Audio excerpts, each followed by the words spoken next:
How often would you say that you get stressed out? You know, they say that a little bit of stress is always good, but what exactly is stress doing biologically? So on a primal level, stress is our fight or flight response. And stress was always supposed to be very short and quick-lived. And it's supposed to be in response to some kind of danger. But today's stressors are a little different than how they used to be. Nowadays, people are stressed out when they're stuck in traffic, when they're running late for an important meeting, when they think that their boss is going to yell at them. But all of these situations, you're not really in any danger.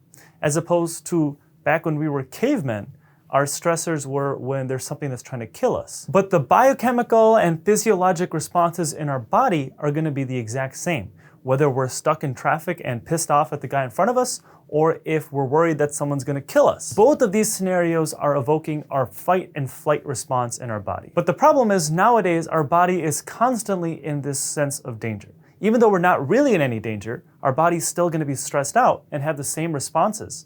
And over time, when this is chronically going on like this, it can have a lot of serious issues in our body. So what can you do about it? Well, most of the time, you cannot change the situation. You can only change the way you react to it. Like if you're stuck in traffic, you can't change the fact that you're in traffic. All the cars in front of you are going to block you. But you can either respond by yelling and honking at the person in front of you and going into a serious road rage mode, or you can just accept the fact that you're going to be late and do nothing else. The only thing you can really change in these situations is how you react to them. But the thing is, there's other types of stress that's going on in our body too. It's not just our emotional stress. For example, we also have ingestional stress, which is what we're eating. Nowadays, we have super processed foods. We have a lot of these chemical additives. We have a lot of artificial colors, artificial flavors, artificial preservatives, and all of the food that we're eating nowadays, a lot of it is not really food. If you go to the grocery store and you look at a lot of the ingredients in some of the common snacks or other foods you're getting, you'll see that you don't really know what half of that stuff means. But the problem is, when you have a bad diet, it's still going to evoke that fight or flight response in your body. So you're still going to be stressed out because of that. So surprisingly, one of the main things that this constant stress will affect is our breathing. The sole focus of the human body is to take the next breath.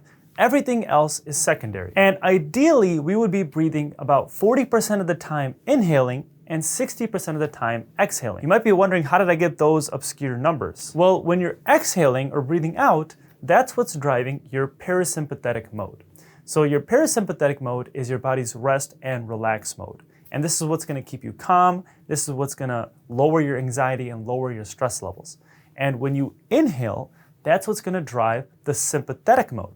Now your sympathetic mode is your body's fight and flight response. And this is what's going to make you super anxious and super stressed out. But most people nowadays are actually breathing the opposite of the way they're supposed to. Most people are actually breathing in about 60% of the time and breathing out only 40% of the time. So they're going to have more inhaling and less exhaling. And more of this inhaling, again, is going to make more of a sympathetic response in your body, or in other words, a more fight or flight response, and keep you more stressed out. And fun fact, this is also part of the reason why people sigh.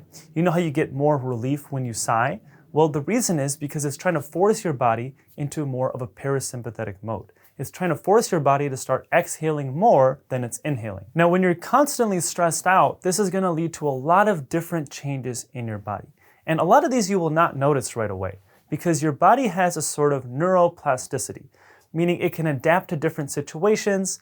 And even if it's not an ideal situation, it can try to still function the best it can in that not ideal circumstance. So we already talked about how this constant stress will affect our breathing, but it'll also affect the way that we're chewing and swallowing. It'll also affect the posture of our entire body, and it'll also affect the way that we're sitting and walking and also sleeping. Now, some of these changes are going to be caused by breathing alone, and some of these changes are going to further affect your breathing and make your breathing worse. For example, the posture of your tongue is going to play a big part in the way that you breathe. If your tongue is always down at the bottom of your mouth, it's basically going to pull your lower jaw down, and it's going to keep your mouth open, and this is going to lead to you becoming a mouth breather. Your tongue instead should be resting against the roof of your mouth, and when it's against the roof of your mouth, this is going to help keep your mouth closed and help you start breathing through your nose. But also, if your tongue is always down, it's not just going to pull your jaw down, it's also going to start to pull your head forward. Now, your head weighs about 12 pounds,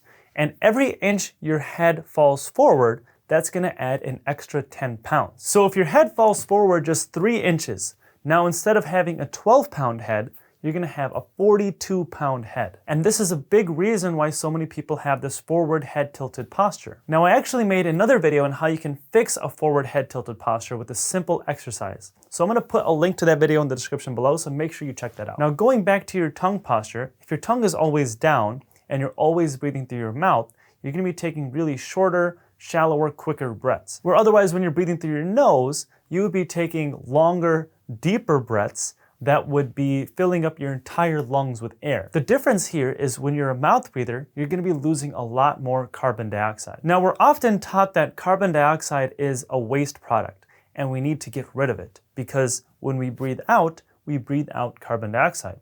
But that's simply not true. Our carbon dioxide is very important. And actually, when you don't have enough carbon dioxide, you won't have enough oxygen because your carbon dioxide is what helps deliver your oxygen to your cells. And when our carbon dioxide levels are low, that means our oxygen will not be delivered to our cells. Also, when you lose too much carbon dioxide, you can get hypocapnia, which is basically lower levels of carbon dioxide.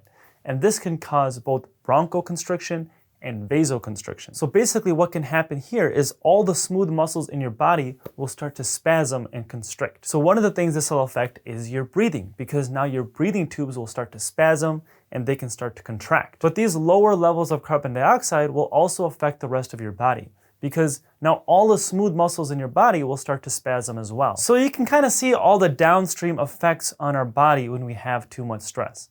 Our body was not designed to have this much chronic stress. So if you're always stressed, what can you do to fix it?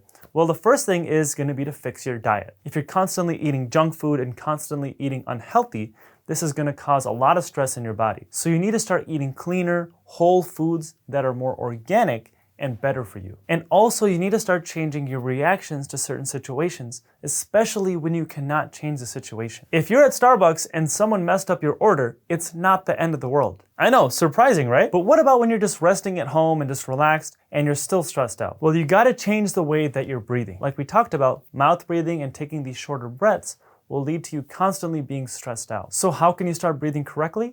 Well, it's going to be 2 things, using your nose and using your diaphragm. We have these different filters in our nose that'll filter out different viruses and bacteria and also dust and other particles. And also when we breathe through our nose, it'll release a molecule called nitric oxide.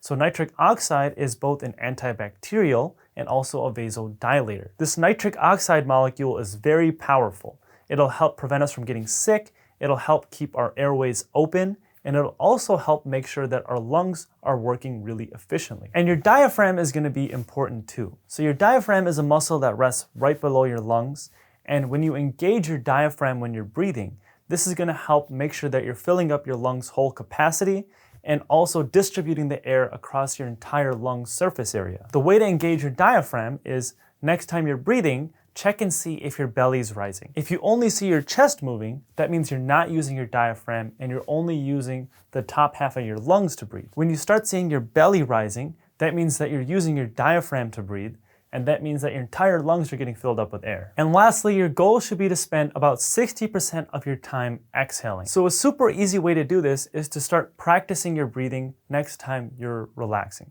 So kind of like a meditation. And when you're breathing, make sure you're only using your nose and try to keep your breaths at about 4 seconds inhaling and 6 seconds exhaling. And again, make sure you remember to keep your diaphragm involved when you're breathing as well. Thank you guys for watching. I hope you liked this video, and if you haven't already, hit that thumbs up button and subscribe to my channel below. I will see you in the next video.